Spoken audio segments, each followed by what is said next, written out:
The city's quarantine officials say more and more foreigners are adopting homeless dogs and cats in the city, but many still don't know what to do if they want to carry the pets across the border.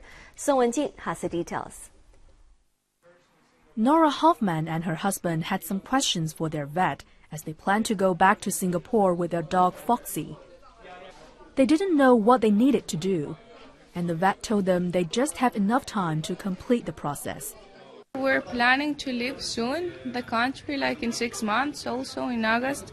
So since now we need to start arranging all her documents to take her with us. The vet told them they had to first send a sample of the dog's blood back to Singapore for a test which requires months. The next step is a short trip to the pet hospital where vets will scan the dog's ID chip, conduct a physical check, blood tests, and verify its vaccination history. The expats should give rabies vaccine to their pets at an officially licensed veterinarian station. If not, the Inspection and Quarantine Bureau will ask to re-inject the vaccine, and it will delay the departure from China. One official says expats should first learn all the quarantine requirements of the country they are headed to. It's quite different from one country to another. For instance, Japan needs to test the pet's blood at least 7 months before issuing a certificate to the owner. Germany requires at least 3 months. They consider the reaction time after the vaccination. But the U.S. doesn't need anything special. The owner can prepare standard certificates.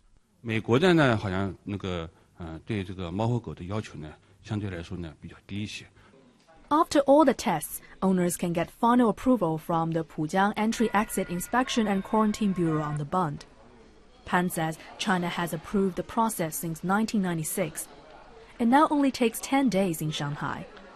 He also says about 15% of the pets leaving Shanghai this year were homeless animals, far more than 2 years ago. Foxy is one of them. Actually, it was very close to our home, and she was there, shaking and very afraid, in a corner. So I tried to look if there was like the owner around or something, but she was completely alone. So then I decided to bring her home and to look for a home, like for people to care of her, but we didn't find anyone, so we decided to keep her. Some Chinese are taking pets abroad as well, such as Bo, who was adopted by a Chinese family living in Germany a year ago.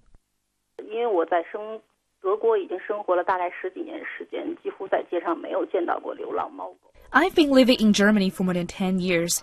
I've barely seen stray dogs or cats there.